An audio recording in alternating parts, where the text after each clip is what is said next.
तो अब उस नरक में कैसे मैं अपना पांव डालूं। तो सजना चाहिए सचमुच में सजना के लिए, सजना चाहिए सजना के लिए। लेकिन वहां घर पे तो जो बुरे से बुरे कपड़े होते हैं, जो दुनिया में कहूं नहीं पहन सके, वे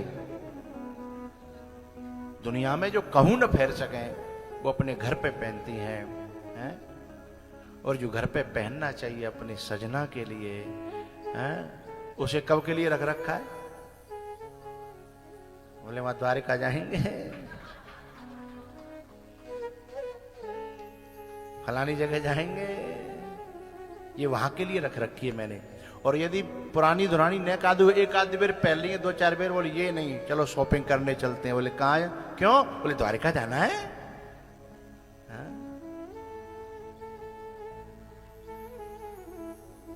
युधिष्ठिर में और हम में ये फर्क है। युधिष्ठिर कहते हैं कि मैंने जो भी श्रृंगार अपना किया है वो दुनिया के लिए नहीं है, मेरे गोविंद के लिए है। उन्हें पसंद है कि मैं झूठा कहलाऊं तो मुझे स्वीकार है, उन्हें पसंद है कि मैं सत्यवादी कहलाऊं।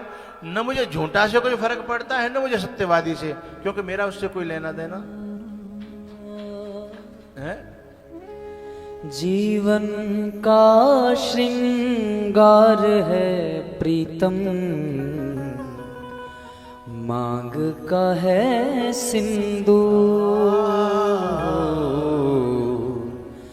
मांग का है सिंदूर। प्रीतम की नजरों से बचकर जीना है किस काम। प्रीतम की नजरों से बचकर जीना, प्रीतम की नजरों से गिरकर जीना है किसका।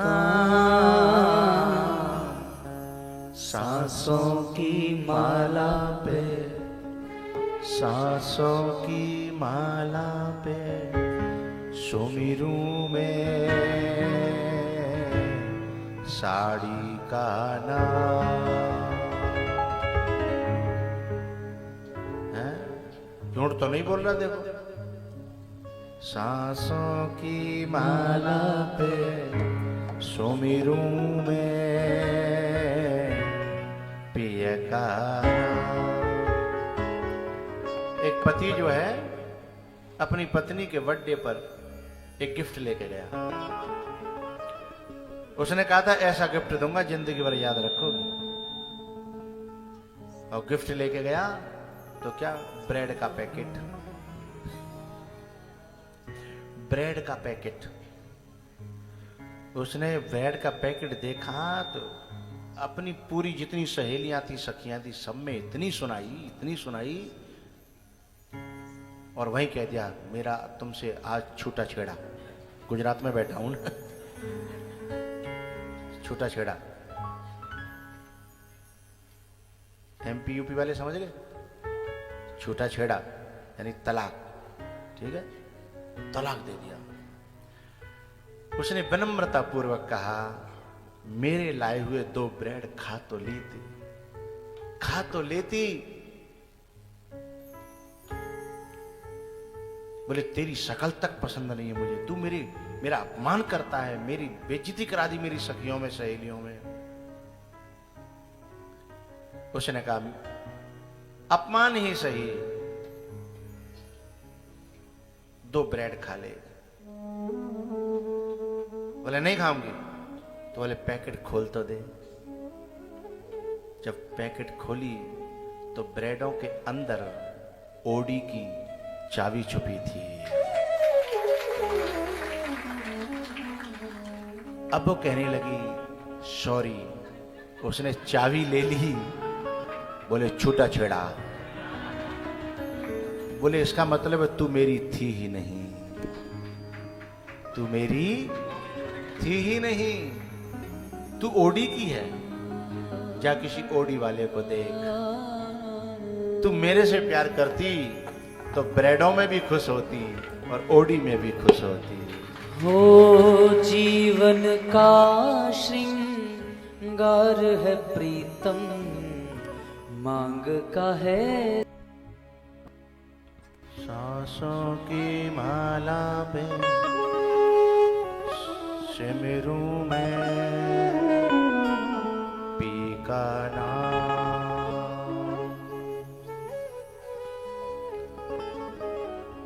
भैया जो धर्म के तत्व को जान जाएगा, जो असली रहस्य को जान जाएगा, वो बाहर क्या है इसको बहुत ज्यादा नहीं देखेगा, हाँ, लेकिन अंदर क्या है। हाँ? दुर्योधन को भगवान क्यों चुनते हैं? क्योंकि वो संग तो करना जानता है पर सत्संग करना उसे शकुनी बहुत पसंद है। इसलिए हमें कौन कौन पसंद है ये हमको देखना है। हमें कहीं वे लोग पसंद तो नहीं है जो शकुनी जैसे हैं। अच्छा, वो रिलेशन में भी होते हैं और रिलेशन के बाहर भी होते हैं, और नहीं होते हैं तो रिलेशन बन जाते हैं।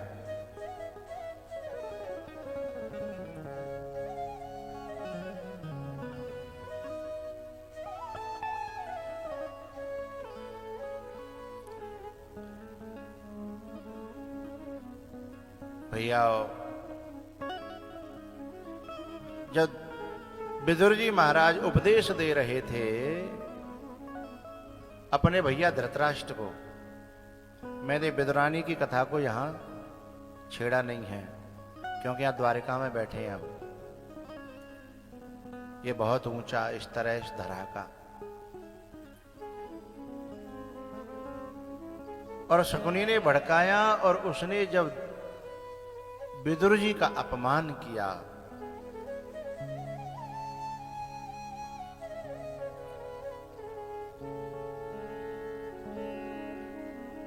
मैया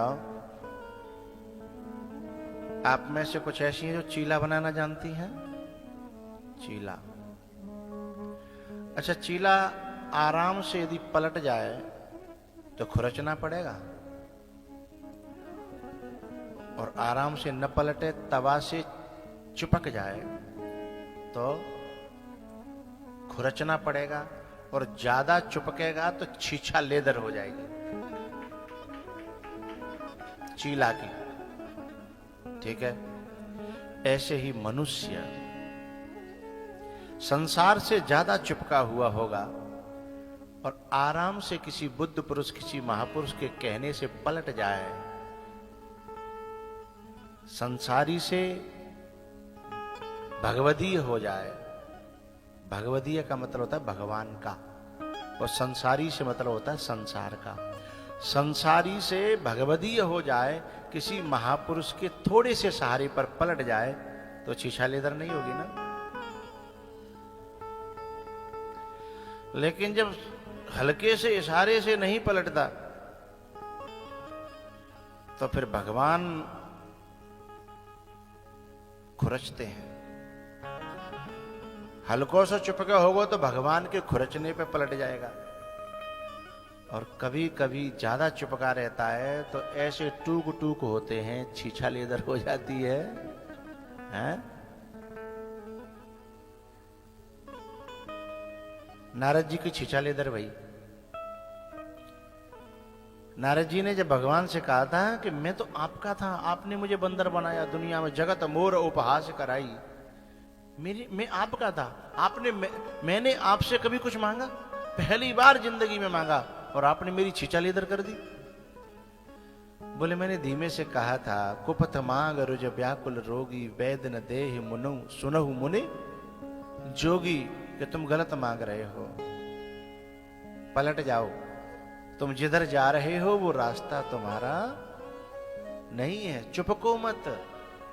और आप इतना चुपके थे कि जप तप कछु न होय तेहि काला, हे विधि मिलय कबन विधि। तुम तो ऐसे चुपक गए कि मैं छुड़ा रहा हूं, छूट नहीं रहे। उल्टा मुझे भी चुपकाने के लिए कह रहे हो कि आपन रूप देव यानी मेरा संग दो, मेरा साथ दो, मेरे संग चलो, मेरे काम बनवाओ, चाहे वो गलत हो चाहे सही हो। तुम तो मुझे भी घसीट रहे थे, तो मैं क्या करता। अच्छा, लक्ष्मी जी भी कह रही थी, अरे अरे अपना है, बेचारा है, फंस जाएगा, बचाओ ना। आपने तो उल्टा उसको खुराक दे दी। जब नारद जी आए थे तो भगवान ने, विष्णु भगवान ने उल्टा उनका बड़ाई करी कि तुम्हारे सुमिरन ते मिरहे मिटहे मोह मार मद मान। अरे नारद जी आप तो न्यो, आप तो न्यो। लक्ष्मी जी देखे करिए आप कर क्या रहे हो, आप तो और ज्यादा उस बीमारी में पानी दे रहे हो। भगवान ने लक्ष्मी जी से कहा, अरे बावरी तो को पता नहीं है, जो फोड़ा जो उपजो का है, जा बैठावे की बहुत कोशिश करी एक महापुरुष ने। बोले कौन? भोले बाबा ने। इन्होंने भोले बाबा से जब अपनी व्यथा बताई, भोले बाबा ने बहुत कहा कि चले प्रसंग दुरायु तबहु, लेकिन ये फोड़ा अब बैठने वाला नहीं है। मेरे गुजरात वाले बहुत अच्छी तरह जानते हैं, मेरा फोड़ा जब उठा था, कोई पकावे की दवाई दे, कोई बैठावे की दवाई दे, कोई पकावे की, एक आवे बैठावे की। अब कहो कि न मानो तो परेशानी, मैंने कि मैं तो फोड़ा को होगो तो देखी जाएगी, तुम अपनी दवाई कर ले हो। एक कबूतर की टट्टी ले आयो, गर्म पानी में घोर के बम्बास आप है बहुत जोर की। बोले महाराज दवाई बहुत काम की है, सो धरेगो। तब तक पोपली अम्मा चली आई। बोले हे जी का धरे आए? बोले तो बोले मेरी दवाई जे है जा धरो है। अब एक बैठा भी की दे, एक दवाई भी की दे, तो फोरा बेचारो कंफ्यूज है कि बाकी शीशा लेकर रह गई।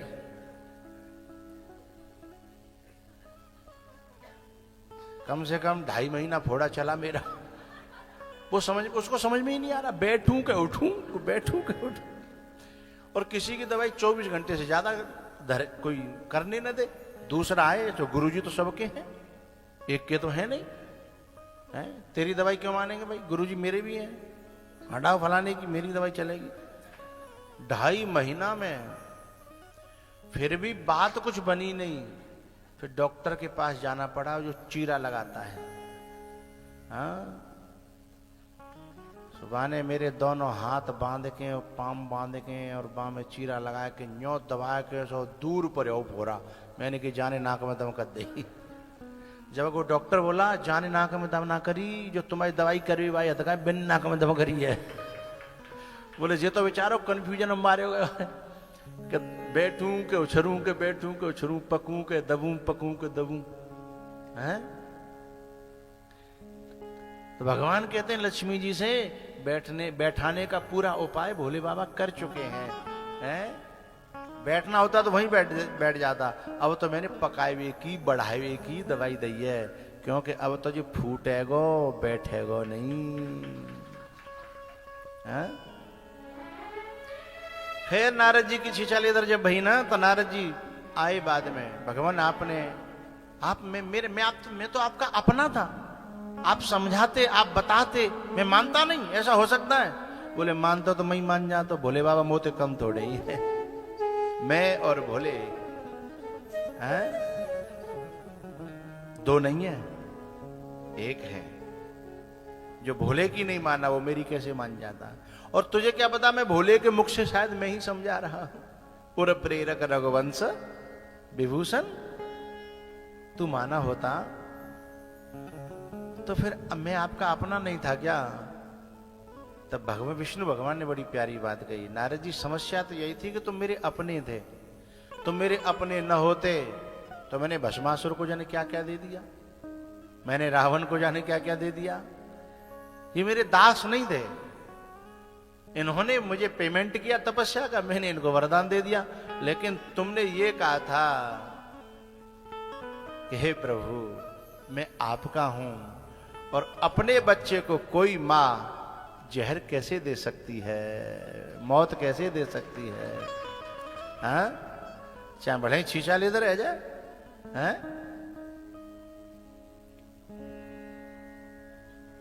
जेहि विधि हित तुम्हार में ठय। जिस विधि तुम्हारा हित हो वह मैंने किया, और मैंने अपना माना इसलिए किया, नहीं मैं शिव का करता भी नहीं हूं। चाहे जो कुछ लेना उसे ले जाओ, चाहे मरो चाहे जियो, लेकिन तुम मेरे अपने थे इसलिए मैंने किया। और तुमने भी तो यही कहा था, जेहि विधि नाथ होए हित मोरा। तो ये बताओ, वो छिचाले इधर भई सो भई, हित भयो कि अहित भयो? हाँ बोले बच गए तो ठीक ही है, बाखन तो बुद्धि काम नहीं कर रही, बच गए तो ठीक ही है। तो बोले जिसे तुम हित समझ रहे थे उसमें तुम्हारा हित है कि नहीं है ये तो मैं जानता हूं ना, क्योंकि तुम त्रिकालज्ञ नहीं हो, मैं त्रिकालज्ञ हूं। तुमने यही तो कहा था कि जेहि विधि नाथ होए हित मोरा, और करहु सुबेग दास में तोरा। यदि दास में तोरा ये भी हटा देते ना तो तुम जो चाहते मैं उसे दे देता, लेकिन जो मेरा बन जाता है ना नारद, मैं उसे कैसे जहर दे देता। तो बोले फिर तुम अपनो ब्याह चौकल ले गए, मेरो तो होन नहीं दे हो, अपनो चौं करो। तब भगवान ने बहुत प्यारी बात कही, बोले नारद जी इन बंधनों में मैं फंसना भी जानता हूं और निकलना भी जानता हूं, लेकिन तुम फंसना तो जानते हो पर निकलना नहीं जानते, इसलिए मैंने तुम्हें इसमें बंधने नहीं दिया। तुम्हारा साप स्वीकार कर लिया मैंने, तुम्हारी फटकार स्वीकार करी, छोटे होते हुए भी तुम मेरे बच्चे हो ना। तुमने उल्टा सीधा कहा, उल्टा सीधा सोचा, जाने क्या क्या कहा।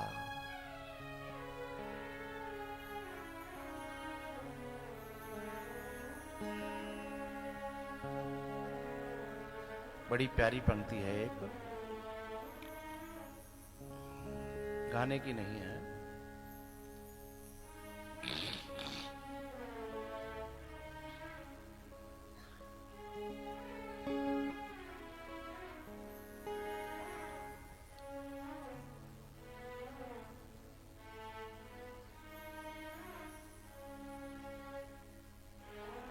एक दो पंक्ति बिसर रही है, लास्ट पंक्ति सुना रहा हूं।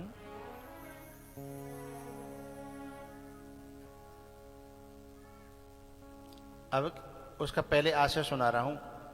अब की बार फागुन तो आया था पर तू नहीं था, अब की बार फागुन तो आया था पर तू नहीं था, इसलिए हमने किसी को गुलाल मुंह पे मलने नहीं दिया।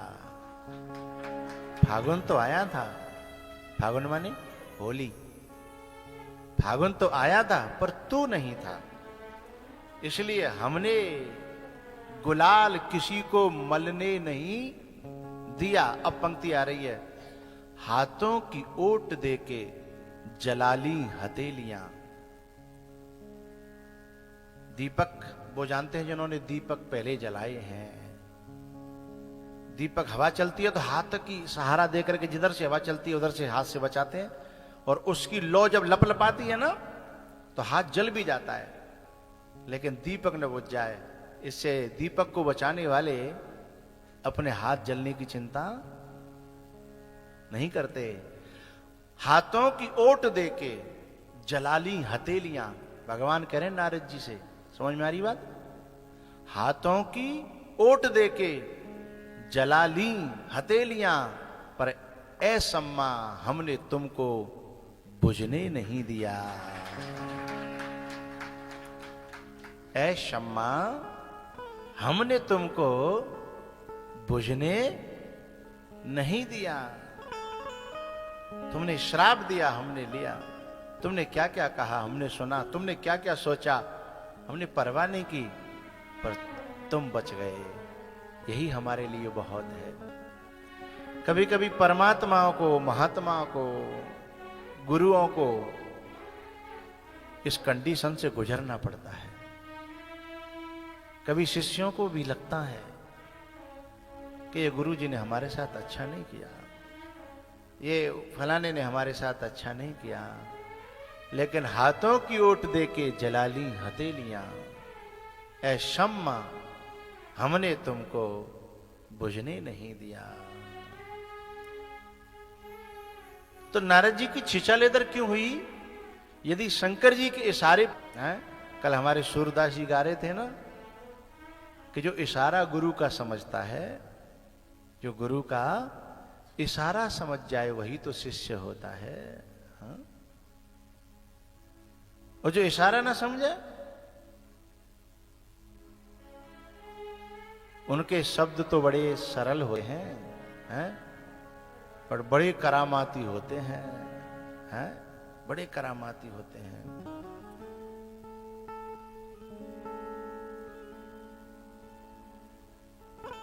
मन मत डुबोए गुरु मत तारे, तारे हैं? चलना मेरे मन गुरु के सहारे। हैं? मन मत डुबोए गुरु मत तारे, तू चलना मेरे मन गुरु के सहारे। हैं?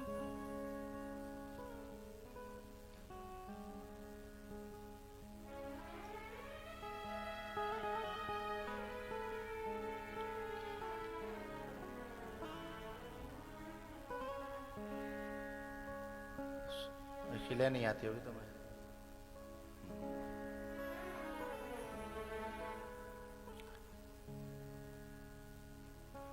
बड़ी सीधी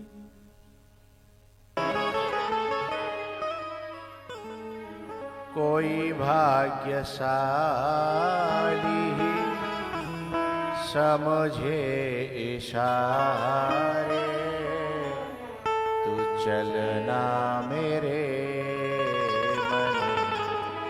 गुरु के सहारे।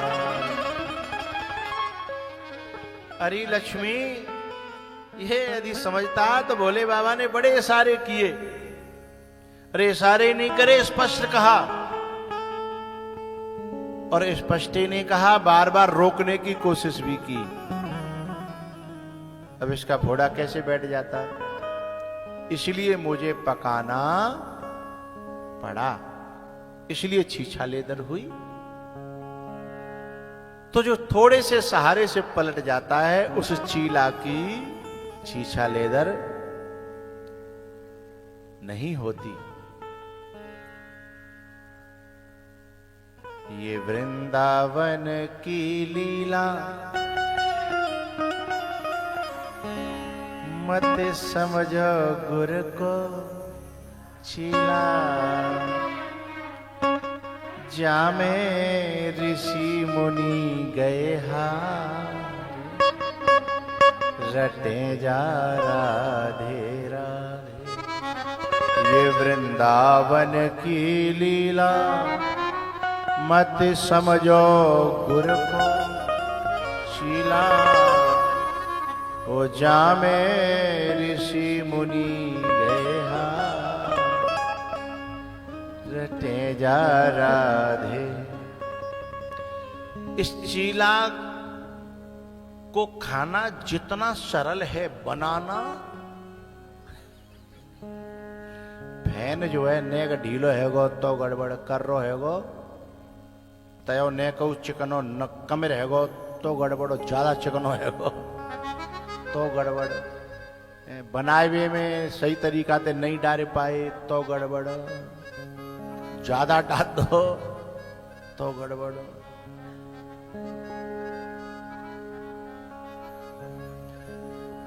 एक जगह हमने चीला बनवाया,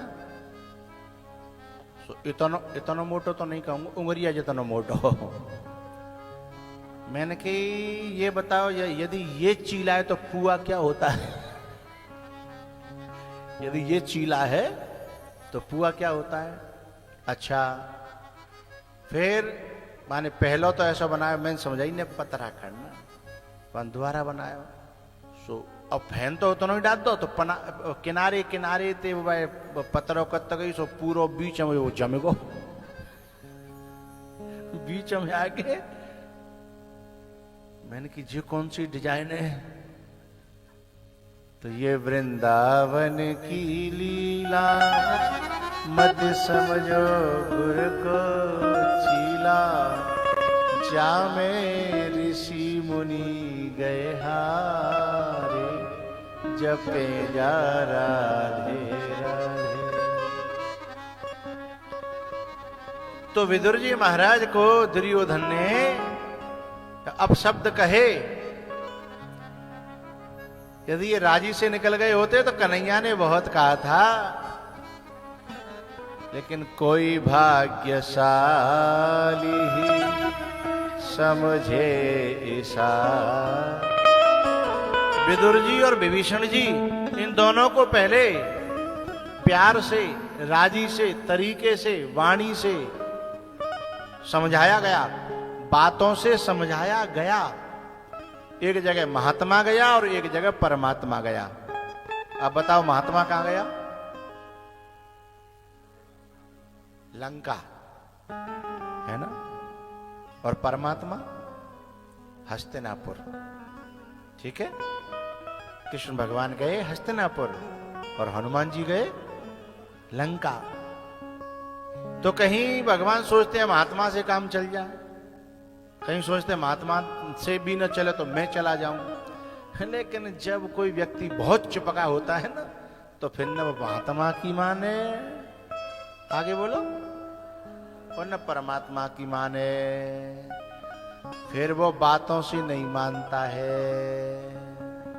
आगे समझ गए? समझदार हो, हैं? फिर रावण ने कायते समझायो, लातते समझायो, है ना? अच्छा,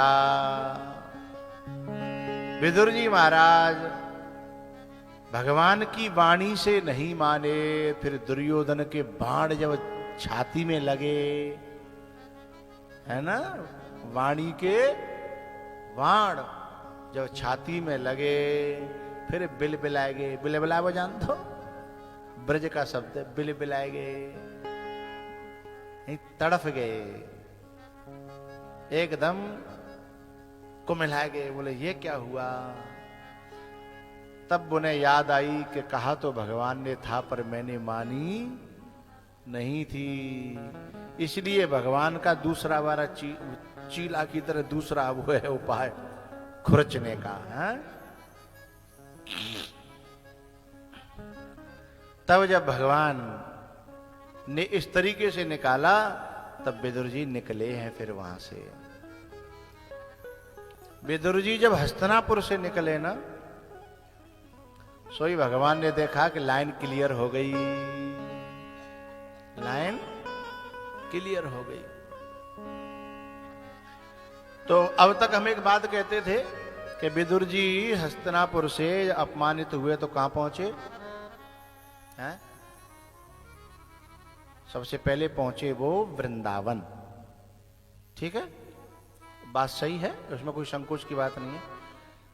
वृंदावन पहुंचे, लेकिन इसके बीच में बहुत सारी बातें और थीं, लेकिन वहां कथा एक क्रम में और उसमें करनी थी हमें, क्योंकि वहां यजमान को ये रहता है कि सब कथा होनी चाहिए। ज्ञान ते वाय लेनो देनो ना, भक्ति ते लेनो देनो ना, बैराग ते लेनो देनो ना। सुबह को एक ध्यान होता है कि भंडारे में कितनों काकन हो, और दूसरा ध्यान रहता है जो लोग बताते हैं कि आज तुम्हारे गुरुजी ने फलानी कथा छोड़ दी, तो उनके क्रम निभाने के लिए हम सीधे वहां से वहां पहुंचाते हैं। जबकि विदुर जी इसके बीच में बहुत जगह गए और इतने दिनों तक जगह जगह डोले, कितने दिनों तक? अब सोचिएगा, पूरा महाभारत हो गया। महाभारत कराने के बाद, भगवान कुंती से मिलने के बाद, पितामह भीष्म का वो कराने के बाद में फिर यहां आ गए। द्वारिका चले गए नहीं, द्वारिका आ गए। द्वारिका आ गए और द्वारिका में 100 वर्ष रहे और उद्धव को उपदेश दिया। और उपदेश दे करके द्वारका जब डूब गई, और कृष्ण भगवान भी अपना धाम को चले गए। बात समझिएगा, कथा का अंतराल। तब तक विदुर जी तीर्थों में घूमते रहे हैं, यहां संतों में, वहां सत्संग का लाभ लिया है। ये भी अपने भक्त को सत्संग का लाभ दिलाने का ठाकुर जी का एक तरीका था। वैसे राजनीतिक को सत्संग में जाते, अच्छा जाते कि नहीं जाते भाई छोड़ो। यदि दुर्योधन पे भगवान ऐसा नहीं कर पाते तो विदुर जी भी युद्ध में पिता में भीष्म की तरह रणभूमि में कहूं न कहूं मरे पड़े होते। हाँ या ना? उनके पक्ष से लड़ना पड़ता और बुरी हालत होती, अपनों को मरते हुए देखते और अपनों को मारना पड़ता और फिर खुद भी मरना पड़ता। इन सारे दलदलों से बचाने के लिए भगवान ने इतना खतरनाक तरीका निकाला कि अपने भक्त को उससे बचा लिया। अब दुनिया में है रो महाभारत, और विदुर जी कथा बैठ के सुन रहे हैं संतों से, मुनियों से, ऋषियों से। हैं? दुनिया में महाभारत हो रहा है। ऐसे ही दुनिया में महाभारत होते आए हैं और होते रहेंगे। लेकिन यदि ठाकुर जी से हमारा संबंध बन गया, महापुरुषों से हमारा संबंध बन गया। अभी हम लोग यहाँ द्वारका में बैठे कथा सुनने का, दुनिया महाभारत नहीं हो रहे। घर घर रामायण ना है रही, महाभारत ही है रहे हैं। जब तो एक हुई महाभारत है रो, और अब गांव गांव, घर घर, नगर नगर, शहर शहर, हैं महाभारत हो रहे। लेकिन हम लोग द्वारका में बैठ करके समुद्र के किनारे, मां गोमती के किनारे कथा का श्रवण कर रहे हैं। क्योंकि ठाकुर जी हमें किसी न किसी तरीके से निकाल ले आए हैं। आया ना? हमें निकाल ले आए हैं। अब जहां में कछु भले बन के आए होंगे दुनिया के, और कछु बोलो करो बुरे बन के आए होंगे। जो भले बन के आए हैं वे राजी तो छूट आए हैं, आराम दे। और जो बुरे बन के आए हैं या बहुत उनसे आए हैं तो बुने भगवान जो है पलटा लगा के खुर्च खुर्च के ले आए हैं। तरीका है। तो विदुर जी महाराज जगह जगह जगह जगह जगह भगवान की कथाएं श्रवण कर रहे हैं। और सुनते सुनते महाभारत पूरा हो गया, इधर सब मरे मराए गए और इधर भगवान जी आ गए। 100 वर्ष बाद ये डूबी है और उद्धव को अंतिम उपदेश किया है। उस उपदेश को मैं कहूंगा आगे चल करके, क्योंकि अभी यहां विदुर का उनका मिलन कराना है मुझे। बात समझ में आ रही है ना? वो उपदेश जो दिया उसको भी कहूंगा बाद में। लेकिन उद्धव जी को जो है वृंदावन, उद्धव जब द्वारका डूब गई, अर्जुन यहाँ की सब गोपियों को लेकर के हस्तिनापुर चले गए, वो दिल्ली चले गए इंद्रप्रस्थ। तो उद्धव ने पूछा कि मैं कहाँ जाऊं, क्योंकि मेरा तो आपके अलावा दुनिया में न मुझे द्वारका से लेना देना, न मुझे दिल्ली से लेना देना, न मुझे किसी और से लेना देना। मैंने तो जीवन सिर्फ आपको दिया था। अब आप नहीं रहेंगे तो मुझे क्या करना है? मेरा कोई प्रयोजन नहीं है। मैं जिया तो आपके लिए और मरूंगा तो आपके लिए। मैं क्या करूं? तब भगवान ने कहा, उद्धव तुम्हारी जरूरत वृंदावन में है। कुछ मेरे गोपियां और मेरे ग्वालवाल, मेरे परिजन अभी वृंदावन में जिंदा हैं और वो मेरी चर्चा के सहारे जीते हैं। जब तुम जाकर के उन्हें मेरी कथाएं सुनाओगे ना, तो उन्हें मेरे रहने का एहसास होगा और तुम मेरे सबसे नजदीक के हो। इतनी कहानियां मेरी तुम्हारे पास हैं। मेरी कहानियां, मेरी कथाएं इतनी तुम्हारे पास हैं जितनी किसी के पास नहीं है। तो 11वें स्कंद में अध्याय 7 श्लोक नंबर 6, भगवान कहते हैं उद्धव से, त्वं तु सर्वं परित्यज्य स्नेहं स्वजन बंधुषु मय्यावेश्य मनः सम्यक् समदृक् विचरस्वगाम्।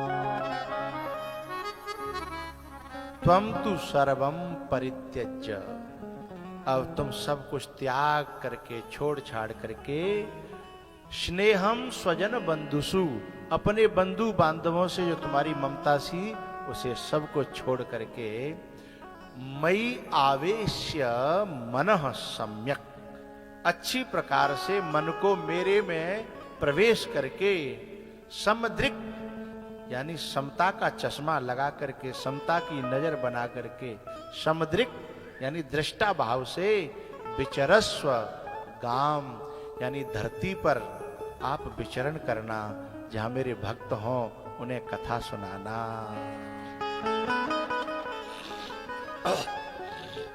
तब इसी द्वारिका से विचरण करते करते करते पैदल पैदल पैदल पैदल पैदल पैदल पैदल उद्धव जी महाराज कहां पहुंचे हैं? वृंदावन। गच्छोद्धव ब्रजम सौम्य, हे सौम्य उद्धव व्रजम गच्छ, तू व्रज को जाओ। तब वे गए हैं, इधर से ये पहुंचे हैं, और घूमते घूमते घूमते उधर से विदुर जी महाराज। और जब दो भक्तों का मिलन होता है ना, वहीं काबा,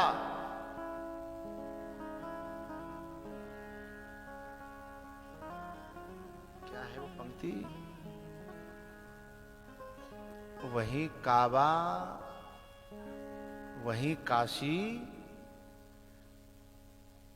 और वहीं पे वृंदावन, यानी सारे तीर्थों के नाम ले लिए।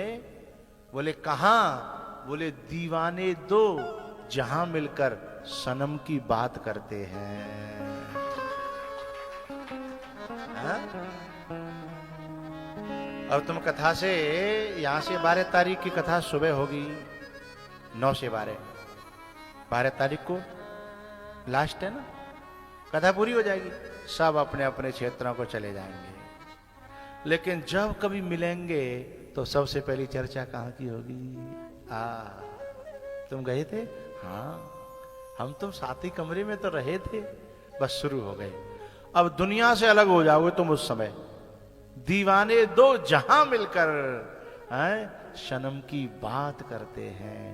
वहीं पर गुरुद्वारा, वृंदावन, गोवर्धन, काशी, वहां पर सब आ जाते हैं। वही तो सच्चा तीर्थ बन जाता है, जहां दो भक्त मिलकर के भगवान की चर्चा करते हैं, बात करते हैं, दीवाने दो जहां मिलकर सनम की बात करते हैं। जैसे ये दोनों मिले, और ये दोनों भगवान के परम लाडले, परम भक्त, परम प्यारे थे। प्यारे नहीं, परम प्यारे, दोनों ही।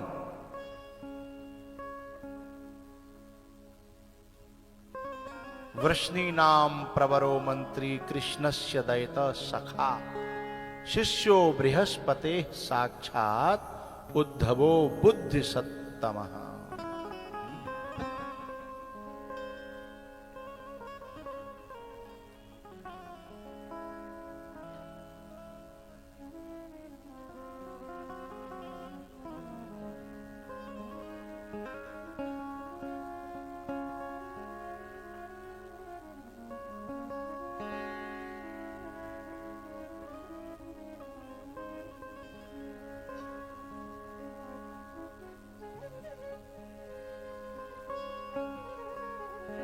यहाँ का हर पल स्मरणीय है,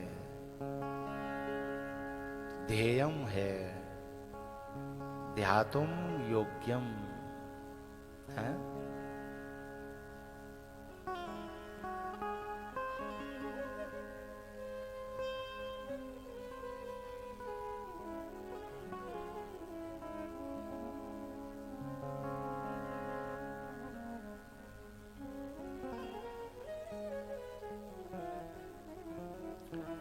उद्धव और विदुर जी महाराज वृंदावन में जैसे ही मिले, दोनों एक दूसरे को देख करके आंखें भर लाए। दोनों को अपनी पुरानी पुरानी बातें याद आने लगी। ये दोनों मिले भी तो बहुत थे। को कछु कहै न को कछु पूछा, प्रेम भरा मन निज गति छूचा।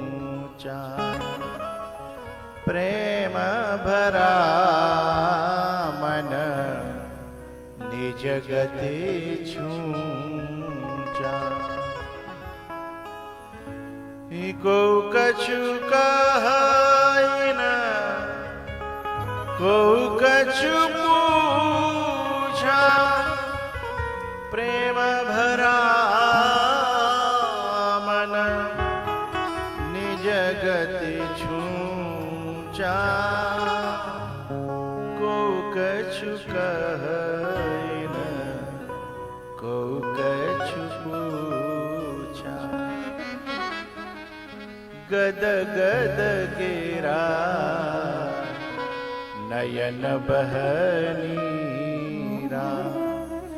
मम गुण गावत पुलक शरीरा। मम गुण गावत पुलक शरीरा।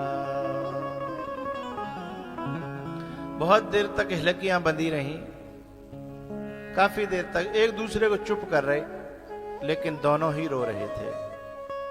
ऐसा होता है ना कभी कभी, खुद भी रो रहा है आदमी, दूसरे को चुप कर रहा है, और दूसरा भी रो रहा है, पहले को चुप कर रहा है, लेकिन चुप कोई हो नहीं पा रहा,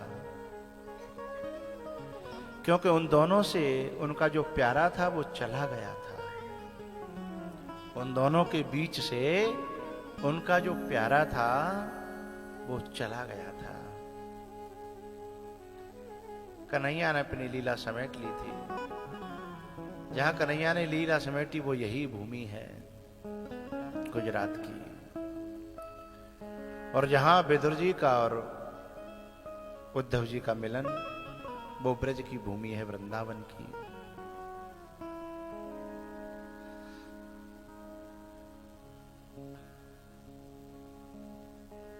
विदुर जी, कन्हैया आपको बहुत प्यार करते थे।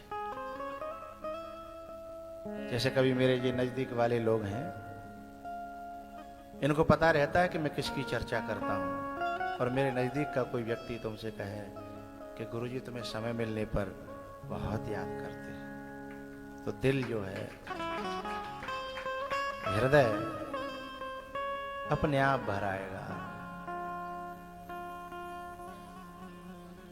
हम सम पुण्य पुंज जग थोरे, जिन्हें राम जानत कर मोरे। जिन्हें राम जानत कर मोरे। जिन्हें कोई परमात्मा या महात्मा ये कहे कि तू मेरा है, समझ लो हम सम पुण्य पुंज जग थोरे। हम सम, हमारे समान पुण्य पुंज वाला इस धरती पर कौन होगा? बहुत कम लोग होते हैं। दुनिया के लोग हमें अपना कहते हैं, उनका उद्देश्य अलग होता है, लेकिन जब कोई महापुरुष हमें अपना कह देता है ना, परमात्मा या महात्मा जब अपना कहता है, अपना समझता है, अपना मानता है और समय पर याद करता हो। विदुर जी रो पड़े, बोले मैं कितना दुर्भाग्यशाली था कि वो मुझे याद करते थे, और उन्होंने मुझे इसको छोड़ने के लिए भी कहा था जिसमें मैं फंसा था, पर मैं अभागा, उनको पकड़ के रखा मैंने जो मेरे थे ही नहीं, और जो मुझे याद करता था उसको मैंने छोड़ के रखा। संसार वाले कहां अपने होते हैं, विदुर के कहां अपने हुए, लेकिन उनको पकड़ के रखा विदुर जी ने। उद्धव जी, भगवान मुझे याद करते थे। कैसे, क्या कहते थे?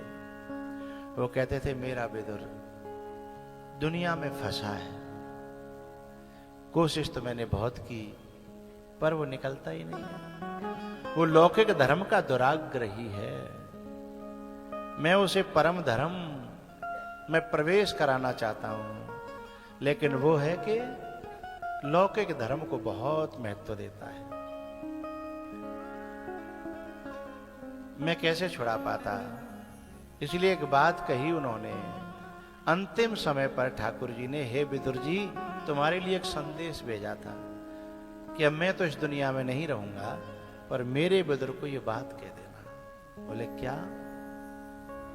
बोले जितनी मेरी कथाएं हैं, भागवत की कथाएं हैं, ये मेरे विदुर को जरूर सुनाना।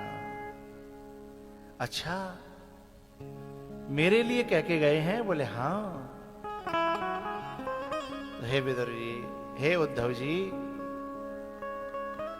यदि उनकी आज्ञा है तो मुझे जरूर सुनाइए।